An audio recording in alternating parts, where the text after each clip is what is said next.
Sino ang sumulat ng aklat ng 1 Korinto? A. Pablo. Ano ang pangunahing paksa ng aklat ng 2 Korinto? A. Pag-ibig. Ano ang ipinag-uutos ni Pablo sa mga taga-Korinto na gawin sa aklat ng 1 Korinto? A. Magbalikan sa dating buhay.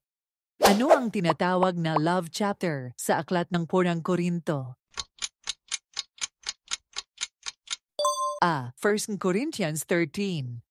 Ano ang ipinapahayag ni Pablo sa simula ng bawat kabanata sa aklat ng 1 Korinto? B. Kanyang pangalan. Sino ang pinag-uutos ni Pablo na alisin sa iglesia sa aklat ng 8 Korinto? A. Immoral na tao. Ano ang tawag sa pagtanggap ng katawan at dugo ni Kristo ayon sa aklat ng 1 Korinto? A. Hapunan ng Panginoon.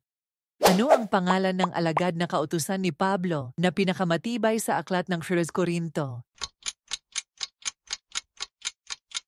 A. Timoteo. Sino ang tinagurian ni Pablo na bata sa Panginoon sa aklat ng 1 Korinto? A. Timoteo.